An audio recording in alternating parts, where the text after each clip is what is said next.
안녕하세요. 만나서 반갑습니다. 이번 레벨업 AI 컨퍼런스에서 MLOps를 활용한 AI 빅데이터 교육 사례를 발표하게 된 문현실입니다. 만나서 반갑습니다. 저는 현재 국민대학교 경영대학원 AI 빅데이터 전공 주임교수를 맡고 있습니다. 먼저 오늘 전공을 운영하면서 겪은 여러 경험들을 여러분들과 공유하며 저희 전공을 소개할 수 있는 시간을 마련해 주신 컨퍼런스 관계자분들께 감사 인사를 전합니다. 그럼 저희 전공 소개부터 발표를 시작하도록 하겠습니다. 저희 국민대학교 경영대학원 AI 빅데이터 전공은요, AI와 빅데이터를 다루는 대학원으로는 국내 최초로 2013년도에 개설된 전공입니다. 내년이면 10주년을 맞이하게 되는데요. 개설부터 쌓아온 교육 노하우와 산학 협력을 기반으로 기업의 디지털 트랜스포메이션을 선도할 수 있는 AI 빅데이터 전문가를 양성하기 위해 노력하고 있습니다. 저희 전공에서는 디지털 혁신을 선도할 수 있는 핵심 인재로 아래와 같이 비즈니스의 이해와 데이터 기반 의사결정 능력을 갖춘 창의적 혁신가, 빅데이터 기반 문제 해결 능력과 인사이트를 갖춘 분석 전문가, 그리고 최신 AI 기술의 실용적 응용 경험과 협업 노하우를 갖춘 융합형 전문가를 핵심 인재상으로 제안하고 있습니다. 요약하자면 인공지능과 빅데이터 기술이 단순히 기술 수준에서 머무르는 것이 아니라 현업과 비즈니스에서 활용되고 새로운 가치를 창출할 수 있도록 실무 능력과 경험을 갖춘 인재를 배출하고자 노력하고 있습니다. 최근에 이러한 인재들은 제목에도 나와 있는 MLOps의 핵심 인재로 활동하게 됩니다. MLOps는 비즈니스에서 AI를 성공적으로 적용시키기 위한 방법으로 개발자와 운영팀이 협업하는 DevOps의 기본 원칙에 데이터 사이언티스트와 머신러닝 엔지니어를 포함하는 개념입니다. 즉, AI 기술을 비즈니스에 접목하기 위한 방법으로 이를 수행할 수 있는 인재를 양성하기 위해 저희 전공에서는 두 개의 트랙 제도를 운영하고 있습니다. 먼저 머신러닝 앤 AI 엔지니어 트랙은 빅데이터와 머신러닝 그리고 인공지능 기술에 대한 이해를 바탕으로 실제 비즈니스 환경에 활용 가능한 도구를 개발하고 적용할 수 있는 전문가를 양성하는 트랙입니다. 즉, 기술에 대한 이해를 바탕으로 급변하는 경영 환경에 머신러닝 및 인공지능 기술로 즉각적으로 대응할 수 있는 핵심 인재를 배출하는 트랙입니다. 다음으로 비즈니스 앤 데이터 애널리스트 트랙은 비즈니스 환경에서 데이터 기반 문화를 이끌어갈 빅데이터 분석 기획 전문가 및 데이터 사이언티스트 양성을 목적으로 하고 있습니다. 앞서 언급드린 머신러닝 앤 AI 엔지니어 트랙과 달리 기술에 대한 이해를 바탕으로 데이터 기반 혁신을 위해 필요한 빅데이터 프로젝트를 기획하고 실행할 수 있는 전문가를 배출하는 트랙입니다. 양 트랙에서 이수해야 되는 과목들의 차이는 분명히 있지만요. 저희가 갖춰놓은 커리큘럼에 따라 수강을 하게 되면은 트랙별 필수 교과목을 모두 수강할 수 있어서 학생들이 자유롭게 트랙을 선택하고 진로를 결정하고 있습니다. 특히 저희 전공에서는 머신러닝 앤 AI 엔지니어 트랙의 경우에는 공학 석사, 비즈니스 앤 데이터 애널리스트 트랙 같은 경우에는 경영학 석사를 수여하고 있어 일반적으로 본인이 원하는 학위종에 따라서 트랙을 결정하고 있습니다. 아무래도 이 분야에 대한 AI 빅데이터 분야에 대한 인기가 최근에 굉장히 높아지고 있다 보니까 비전공이신 분들이 많이 지원하고 현재도 많이 재학하고 계시거든요. 그러다 보니까 공학 석사를 선택하는 경우가 많습니다. 최근에 경향도 그렇고 이전부터 이 분야 특히 데이터를 다루는 이러한 분야에서는 학생들의 교육 요구사항도 굉장히 천차만별이고요. 그리고 입학해서 갖추고 있는 실력도, 그 전에 쌓아놓은 실력도 굉장히 상이한 경우가 많은데요. 그래서 저희 전공에서는 아예 기초부터 시작해서 응용까지 4학기 동안 경험할 수 있도록 체계적인 커리큘럼에 따라 교과목을 제공하고 있습니다. 저희 경영대학원은 전기와 후기의 모집을 진행하고 있는데요. 전기, 즉 봄학기 입학을 기준으로 커리큘럼 구성 및 교과목을 소개해 드리겠습니다. 먼저 첫 학기에는 인공지능과 빅데이터와 관련된 기초 역량을 키우는 학기입니다. 그래서 파이썬 기초 프로그래밍을 다루는 AI 빅데이터 프로그래밍, 그리고 데이터 모델링과 SQL, 인공지능 수학, 그리고 비즈니스 역량을 키우는 디지털 경영까지 첫 학기에는 나머지 학기를 위한 기초 역량을 키우는 학기입니다. 학생들이 많이 물어보는 게 경영대학원인데 왜 수학 과목도 가르치나요? 많이 물어보고는 있는데 실제로 뒤에 통계 분석이라든지 뒤에 딥러닝, 머신러닝에 수학적 역량이 필요하기 때문에 저희는 과목을 진행하고 있습니다. 2학기부터는 본격적으로 분석 및 모델링과 관련된 과목들이 진행됩니다. 머신러닝, 통계 분석으로 빅데이터를 분석하고 모델링을 하는 데에 대한 기본 지식을 습득하게 되고요. 빅데이터 경영 과목을 통해 빅데이터 분석 프로젝트를 기획하는 역량을 학습하게 됩니다. 이렇게 2학기 동안 쌓인 기초 역량을 바탕으로 세 번째 학기에는 딥러닝, 텍스트 분석 과목으로 좀 더 깊게 머신러닝의 세계로 들어가게 됩니다.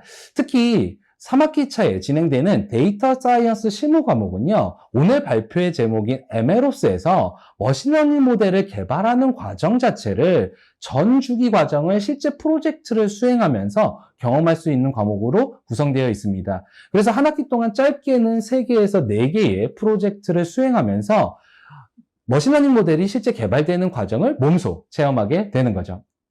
그리고 마지막 학기에는 지금까지 새 학기 동안 배웠던 모든 것들을 응용하는 과목들로 구성되어 있습니다. 비전 AI는 이미지 데이터, 대화형 AI는 텍스트 데이터를 중심으로 다양한 인공지능 모델의 사례, 최근 사례까지 다 구현해 보면서 실무 경험, 즉 인공지능 모델을 만드는 데 있어서 실무적으로 갖춰야 될 능력들을 키우는 데 집중하고 있습니다. 그리고 클라우드 머신러닝 과목은 MLOps에서 운영 단계에 해당되는 과목으로 머신러닝 모델을 클라우드 환경에서 전개해 보면서 프론트엔드에서는 어떻게 작동을 해야 되는지 또 백엔드에서는 어떻게 작동을 하는지에 대한 실무 경험을 쌓는 과목들입니다. 저희 전공이 2013년에 개설한 이후로 AI 빅데이터 전문가 되려면 어떤 역량이 필요한가, 또 최근에 발전되는 기술들을 어떻게 우리 교육 과정에 녹일까, 이에 대한 수많은 고민들로 계속 이 커리큘럼을 업그레이드하고 교과목들을 추가해 나가고 수정해 나가고 있는 상황입니다. 다행히 최근에 그래도 이러한 탄탄한 교육 컨텐츠와 커리큘럼 덕분에 인정을 받고 있는지 여러 기업들에서 저희한테 교육과정 의뢰도 해주고 있고 지원자도 많이 늘고 있어서 아주 다행이라고 생각이 듭니다. 지금까지 이렇게 교과목과 커리큘럼에 대해서 소개를 드렸는데요. 보셨듯이 저희는 AI 빅데이터 분야의 기초 역량부터 시작해서 응용 단계까지 모두 다 커리큘럼 안에 포함해 두고 있습니다. 그러다 보니까 저희가 실무 경험을 많이 쌓도록 유도하기 위해서 대부분의 과목에서 실습을 진행을 하고 있는데요. 이런 실습 진행하는 데 있어서 저희가 인프라가 굉장히 중요하게 사용이 돼야 됩니다. MLOps에 대해서 실무 지식을 획득하기 위해서 가장 중요한 거는 어쨌건 직접 해보는 거겠죠. 실습도 해보고 모델도 만들어보고 데이터도 다뤄보는 경험이 제일 중요할 겁니다. 그런데 여러분들도 경험해 보셨듯이 인공지능 모델을 학습시킨다 또는 인공지능 모델을 통해서 뭔가 추론을 한다 라고 하려면은 굉장히 좋은 컴퓨팅 자원이 필요하죠. 특히 그래픽카드, 요즘에 굉장히 비싼데 그래픽카드, UI가 지원이 돼야지만 빠른 학습과 추론을 통한 모델 전개가 가능해집니다. 그래서 저희 전공에서는 최신 GPU가 탑재된 딥러닝 교육용 서버를 클러스터 환경으로 구축을 해 두었습니다. 스펙상으로는 최대 120명이 동시에 실습이 가능한 하드웨어 구성을 갖추고 있는데요. 아무리 저희가 좋은 하드웨어가 있고 좋은 서버들을 여러 대 둔다고 하더라도 이를 수업에 쓰기 위해서는 아래와 같은 2가지 문제를 필연적으로 해결해야만 합니다. 먼저 저희가 수업을 진행하면은 강의 진도에 따라 동시에 많은 학생들이 갑자기 붙어서 실습을 진행하는 경우가 많습니다. 그러니까 저희가 이론을 진행하고 자, 이 이론에 대해서 실습해보자 이런 식으로 진행을 많이 하는데 그러다 보면은 이럴 때 아무런 장치가 없다면은 한 학생이 갑자기 본인이 있는 GPU를 다 쓴다든지 이렇게 자원을 많이 점유해서 다른 학생들의 실습이 안 되거나 아니면은 그 학생들 때문에 아예 실습 수업 자체가 안 되는가 이런 경우가 발생될 수가 있겠죠. 즉 많은 학생들이 동시에 서버 자원에 붙어서 실습할 수 있는 환경을 필요로 합니다. 그리고 다음으로 수업 시간 내내 실습이 진행되는 거면은 뭐 이렇게 배분해놓고 쓰면 되는데 방금 말씀드렸듯이 이론 한 뒤에 실습하고 이런 한 뒤에 실습하고 이러다 보니까 서버의 확장성과 유연성이 필연적으로 요구가 됩니다. 그리고 실습 중에서도 굉장히 컴퓨팅 자원을 많이 써야 되는 실습이 있는 반면에 컴퓨팅 자원이 그렇게 많이 필요하지 않은 실습도 있거든요. 그래서 유연하게 자원을 할당받아서 사용할 수 있는 그런 장치가 필요합니다. 그러니까 요약하자면은 동시에 실습도 가능해야 되고 서버 자원이 유연하게 배치돼서 많이 필요할 때는 많이, 그리고 적게 필요할 때는 적게 쓸 수 있는 그런 장치가 필요한 거죠. 특히 이런 두 가지 문제는 앞서 언급드린 커리큘럼 상으로 1, 2학기 때는 큰 문제가 되지는 않습니다. 왜냐면 1, 2학기 때는 기초 역량을 쌓는, 그리고 분석 역량을 쌓는 단계이기 때문에 2학기까지는 본인들이 가지고 있는, 학생들이 가지고 있는 랩탑 수준에서 충분히 실습도 되고 경험도 해보고 하는 것들이 가능해집니다. 그런데 3학기 때 특히 딥러닝 수업에 들어가면서부터는 학생들이 랩탑에서 실습을 진행을 못하는 경우가 발생이 돼요. 그러면서 교수님 제발 좀 좋은 컴퓨터 없나요? 라고 할 때 저희는 백엔드 AI를 활용해서 이 문제를 해결하고 있습니다. 그래서 학생들이 가장 활발하게 백엔드 AI를 사용하기 시작하는 딥러닝 수업에서 저희가 어떻게 활용해서 수업을 진행하고 있는지 사례를 소개해 드리도록 하겠습니다. 저희 전공의 딥러닝 수업에서는 인공신경망 기초부터 시작해서 CNN, RNN 등 딥러닝을 공부했다라고 하면은 필수적으로 알아두어야 할 모델들에 대해서 이론 그리고 실습 두 가지를 병행해서 수업을 진행하고 있는데요. 이론 교육 뒤에 바로 실습 이렇게 진행하다 보니까 앞서 언급한 두 가지 문제가 해결되지 않는다면은 교육이 아예 진행이 안 되는 상황이 발생이 됩니다. 그래서 저희는 백엔드 AI를 활용해서요, 저희가 보유하고 있는 딥러닝 서버의 자원을 배분해서 효율적인 수업이 진행되도록 하고 있습니다. 학기 초에 수강생이 확정되면요, 수강생별로 아이디를 부여해줘서 왼쪽 그림과 같이 로그인을 하게 하고요. 그리고 클래스 자원 그룹을 배정해서 수강생별로 자원을 일정 부분 배분해서 사용할 수 있도록 하고 있습니다. 특히 백엔드 AI는 말 그대로 백엔드에서의 프로세스를 이해하지 못해도, 즉 서버가 어떻게 돌아가는지, 플랫폼이 어떻게 구축되는지 등등을 모르더라도 파이토치나 텐서플로어와 같은 딥러닝 프레임워크를 최적화된 환경에서 클릭 몇 번으로 구성해서 사용할 수 있어서 수강생들이 아주 편리하게 사용하고 있습니다. 또한 학생들이 딥러닝 수업을 실습을 할 때 구글 콜앱도 좀 많이 사용을 하고 있거든요. 근데 구글 콜앱 같은 경우에는 학생들이 라이브러리에 포함된 데이터를 활용할 때는 괜찮은데 다른 데이터를 업로드한다든지 다른 데이터를 활용하기 위해서 구글 드라이브와 연동하는 과정이 굉장히 번거롭게 돼 있어서 어렵다라고 얘기를 합니다. 그런데 백엔드 AI 같은 경우에는 아래 보이듯이 저장소를 제공하고 있어서 실습 관련된 데이터를 쉽게 관리하고 로딩해서 사용할 수 있어서 이 부분에 대한 학생들의 만족도가 꽤 높은 편입니다. 저희 전공에서는 실무 중심의 교육을 제공하는 일환으로 딥러닝 수업 같은 경우에는요, 중간고사, 기말고사 시험 대신에 학생들 간의 경쟁 대회를 진행을 합니다. 딥러닝 대회를, 모델 대회를 하게 되는데요. 해당 기간에는 아무래도 학생들이 학점을 잘 받기 위해서 본인의 스코어를 높이기 위해서 굉장히 많은 실험들을 진행을 합니다. 당연히 이 기간에는 평소 수업 시간 때보다 더 많은 자원이 학생들에게 배분이 돼야 되겠죠. 그래서 저희는 이 기간에는 저희 수업들, 특히 이제 이런 컴피티션을 진행한 수업들이 몇 가지가 있는데 그 수업들의 수강생들에게 자원을 좀 늘려줘서 충분히 좀 실험도 하고 결과를 볼 수 있도록 지원을 하고 있습니다. 딥러닝 수업 시간에 이렇게 백엔드 AI를 사용해서 모델링 해본 경험은요, 다음 학기에 이어지는 비전 AI나 대화형 AI로 이어져서 관련 수업을 진행하는데 아주 소중히 사용되고 있습니다.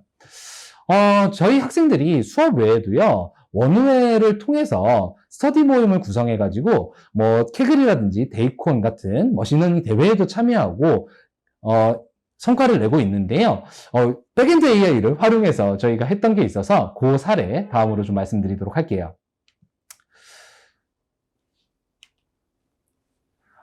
올해 6월부터 8월까지 진행된 아주 따끈따끈한 대회 수상 소식입니다. 저희 전공의 재학생과 졸업생으로 구성된 팀명은 국민대표팀이었거든요. 데이콘에서 주관하고 녹색기술센터에서 주최한 자연어 기반 기후기술 분류 AI 경진대회에서 우승을 거뒀습니다. 상금도 많이 받았는데요. 지금 제목에서 보이시듯이 자연어를 기반해서 기후기술을 분류해야 된다 라고 하면은 자연어를 다뤄줘야 됩니다. 근데 자연어라는 것이 태생적으로 우리를 위한, 사람 간의 의사소통을 위한 거지 컴퓨터와의 의사소통을 위한 것이 아니잖아요. 그래서 이 자연어라는 것을 컴퓨터에게 이해시키고 모델을 만들기 위해서는 수많은 언어 자원, 즉 사람들이 발화라고 하는데 이야기한 데이터들, 그리고 그 이야기한 데이터에 따라서 어떤 문제를 해결하기 위한 방대한 모델이 필수적으로 요구가 됩니다. 우리가 말하는 과정이 굉장히 복잡하다 보니까 어쩔 수가 없겠죠. 그런데 일반 연구자들이나 학생들이 뭐 MS나 구글이나 뭐 네이버와 같이 그런 대기업이 갖추고 있는 방대한 언어 자원을 가지고 있는 것도 아니고, 그리고 컴퓨터가 정말 좋아서 큰 모델을 가질 수 있는 것도 아니고, 그러다 보니까 공개되어 있는 언어 모델들, 뭐 대표적으로 알려진 뭐 버트라든지 뭐 GPT와 같은 그런 언어 모델들을 가지고 와서, 물론 내 문제에 딱 맞도록 이 모델이 구성된 건 아니니까 일부분만 재학습시키는 파인 튜닝을 통해서 활용을 하고 있습니다. 그러니까 저희가 언어 자원이 없는 상태에서 또 방대한 모델을 처음부터 구성하기 어려운 상태에서 남이 잘 만들어 놓은 모델을 가져다가 우리 문제에 맞도록 튜닝하는 건데요. 그런데 아무리 우리 문제에 맞도록 파인 튜닝 한다고 해도 모델 자체가 워낙 크고 방대하다 보니까 대회라는 건 한정된 기간이 있잖아요. 그 기간 안에 여러 모델을 테스트하기가 어려운 게 사실입니다. 이 대회에 참여한 저희 학생들도 초반에는 뭐 자기들이 가지고 있는 컴퓨터 랩탑이라든지 아니면은 여러 구글 콜앱이라든지 여러 플랫폼, 캐글이라든지 여러 플랫폼에서 이렇게 간단한 모델들만 가지고 테스트를 하고 모델의 성능을 확인하고 했었다고 합니다. 그런데 이제 어느 정도 수준, 너무 간단한 모델만 쓰다 보니까 어느 정도 성능이 더 이상 올라가지 않는 한계를 만나게 되고, 그러면서 저한테 긴급 SOS가 왔어요. 교수님 제발 백엔드 AI 저희 쓸 수 있게 좀 해주세요 라고 요청이 왔는데, 다행히 그때가 6월에서 8월이라서 이제 방학 중이라서 수업이 이제 없으니까 서버 자원에 여유가 좀 있는 상태였습니다. 그래서 자원을 일시적으로 유연하게 늘려줘서 학생들이 쓸 수 있게 해줬어요. 그 덕분에 개별 모델을 굉장히 다양하게 사용을 해서 대표적으로 코버트라든지 등등의 한국어에 최적화되어 있는 언어 모델들을 사용해서 파인 튜닝을 하고, 그리고 그렇게 다양화된 모델들의 성능을 높이기 위해서 지속적인 실험들을 마구마구 하면서 마지막에는 앙상블까지 해서 우승을 할 수 있었다고 합니다. 이와 마찬가지로 비즈니스에서 인공지능 기술을 성공적으로 활용하기 위한 MLOps도 마찬가지인 것 같은데요. MLOps 같은 경우에도 운영 단계에서, 그리고 개발 단계에서, 그리고 머신러닝 모델을 개발하는 단계, 세 단계가 따로따로가 아니고 각 과정에서 생기는 피드백들을 바탕으로 테스트를 하고 그게 맞는지, 그게 옳은 건지 그른 건지에 대한 수많은 테스트를 필요로 합니다. 그러니까 굉장히 확장성이 높고 유연성이 높은 시스템을 필연적으로 요구가 되는 거죠. 특히 저희는 AI 빅데이터 기술을 이론이 아니라 실제 경험을 통해서 체득할 수 있도록 교육 커리큘럼을 제공하고 있습니다.